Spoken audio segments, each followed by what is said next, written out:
the delta T antenna in violet, which I teach in my simultaneous existence DVDs and seminar. So there's mentally many different ways that you can do time travel. Physically, you must match the point in time and space. Now, I should mention also that there are natural openings, or I should say natural vortices, on the Earth and in space that connect different universes together, and even time periods within the same universe, and that's kind of a wormhole.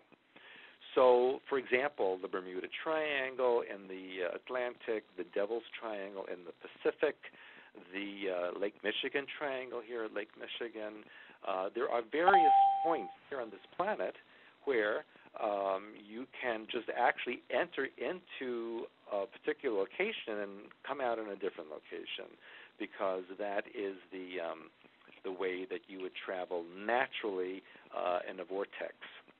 I will also tell you that the government has locations, for example, the Pine Gap location in Australia, where they have specifically anchored this location on Earth to the Mars underground. So literally, it's absolutely like walking from one door through another, and in a matter of a split second, you're in another location. And that's because there's a fixed connection, an anchor from point A to point B, with the energetics connecting. So you're basically going from one room to another and going to a different time and space. So those are the different ways or techniques that time travel is possible. And of course, when you leave your body and when you finally pass on and you go into another non-physical existence, simply using thought and thought alone will transmit you to wherever you want to go. Many people who have left their bodies through a near-death experience or had actually died and then come back have stated that when they left their bodies and they were kind of floating around, whatever they thought of, whatever place they thought of, they were instantly there. And that's because time and space are an illusion. They really don't exist except for the illusion in physical reality. All space, all time is really one, and everything is part of mind. So in actuality, it's wherever you travel within your own mind, that's how you can move from one point to another. Okay. Now I have a couple of questions here, kind of related, that are about simultaneous existence and that kind of a thing. And this person says that they were watching my DVDs on simultaneous existence, and they were drawn to merging with a non-physical aspect of their oversoul. And this person kept wanting to do this merging over and over, and even the next day, too. So the question is this appropriate to continue or to merge with various parts of your oversoul, non-physically? And the answer is yes, because merging with any part of yourself is obviously okay, because it's all part of you and the greater part of you. So absolutely, when I teach my work on merging, those of you who watch the True Reality History DVDs, parts 1, 2, and 3, I do talk about using a big brown merger through the body in various locations and merging with all other aspects of yourself of a particular type that enable you to enhance yourself, change mind patterns, alter a condition in which you're living, that kind of thing.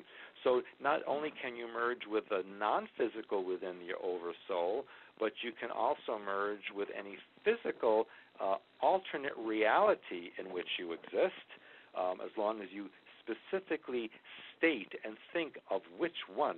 So you're not going to say, I merge with all my alternate selves everywhere. You're going to say, I merge with all my alternate selves in every universe where I exist, where I am ecstatically wealthy, or I am perfectly healthy in every way, or whatever it is that you want to accomplish.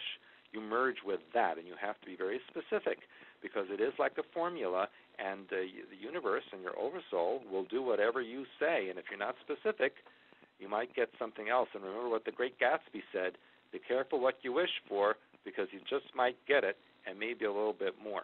So be very, very careful when you do this kind of work. Be very specific. The next part of this question said this person had a dream where they were awakened by our doorbell ringing, but not physically. It was obviously in the dream state. And they knew from my dream dictionary that this represents the arrival of a new frequency in their life.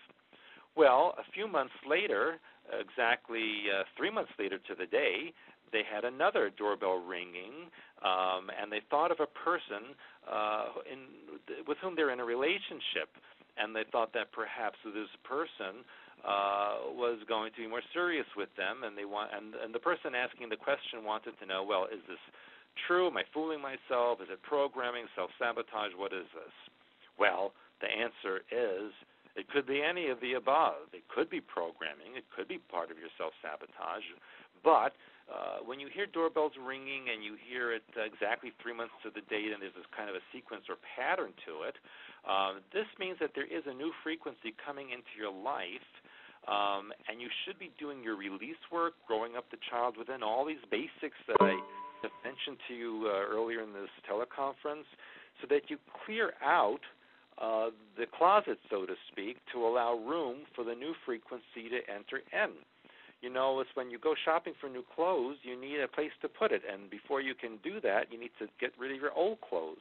Well, it's the same thing with frequencies. When you want to change something, add someone new, have a new relationship, you need to clear up or clear out the old ones so that there's energetic space in your life for the new one. Otherwise, you might be blocking and keeping it away.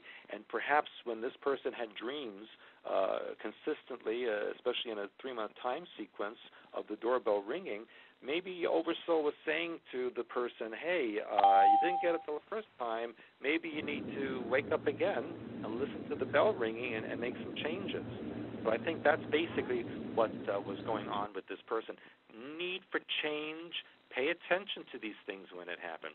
If this had been a programming bell ringing, it would have been a very shrill noise. You would have seen very odd colors. You would have had strange sensations. You would have known something wasn't right. But if it's just a doorbell ringing and you're thinking of a relationship, it has to do with that and need to make room for the new one. Okay? Another question that has been a very simple one that someone emailed in. It's actually 3 words, and the 3 words are, who created Ekankar? And as we know, some of you who aren't familiar with Ekankar, it is a esoteric mind formula work, if you will, through meditation, visualization, etc. However, unfortunately, Ekankar was created by the Illuminati as a form of mind control so that you would concentrate on certain things and then, unfortunately, tap into the astral.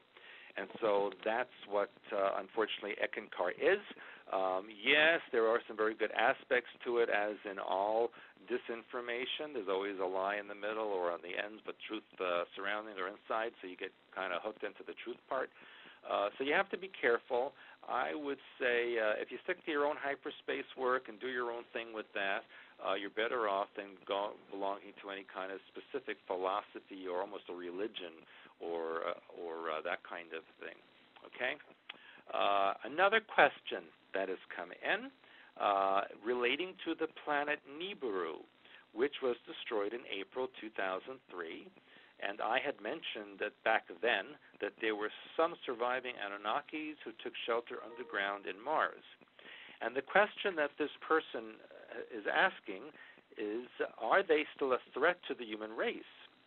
And the answer is they were never a threat to the human race. In fact, the Illuminati were a threat to them. As you know, in ancient times, the Anunnaki came to the earth and they were interested in mining gold and silver and other platinum, other precious metals, etc. And they created a slave race which became in Africa, which became the black race as we know today. And they also had connections to the Sumerian civilization in what is presently Iraq. Well, what you should know is that, yes, it was destroyed in April 2003. However, there were other survivors who were taken to the Kuiper Belt. and that is where a lot of them are located right now. So they have joined those who are against the Illuminati, which is pretty much everybody out there in space, except for the Draco.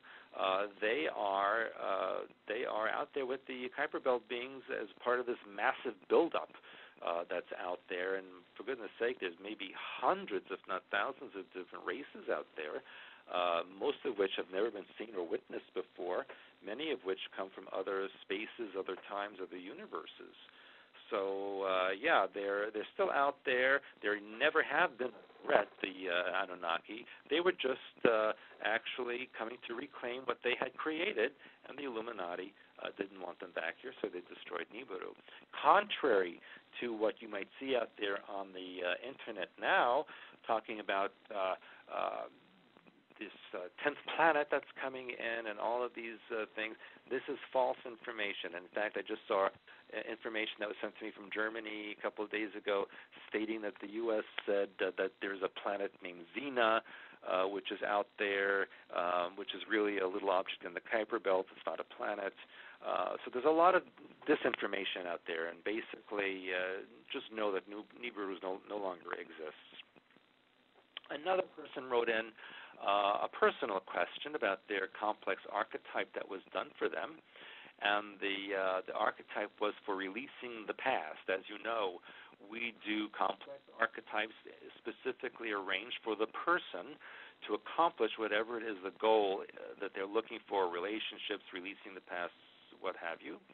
But this person wanted to know why in the series of archetypes on their template, there was what looked to them like a water sign, 3 waves, 3 like part of the dolphin frequency, inside of a triangle. They know that the triangle is perfection, but why is the water sign in the triangle? What does that mean to my mind pattern? Well, the complex archetype was about releasing the past. Part of that has to do with your emotions, and having the water symbol inside the triangle represents perfecting those emotions and healing them and dealing with them so that you can release the past, because if you're still hung up on the emotions, you can't let go of it. So this is very, very important to work on that release work. I can't emphasize that enough, especially as we come now to the conclusion of 2010. Every one of us needs to really make an effort to squeeze out the last remnants of these old emotions that are holding us back, because I'll tell you what, 2011 will be a roller coaster ride for a lot of people if they're not prepared, and the more emotions you have hanging on you, the more the roller coaster is going to dip and roll. So you want to have a smooth ride with no burden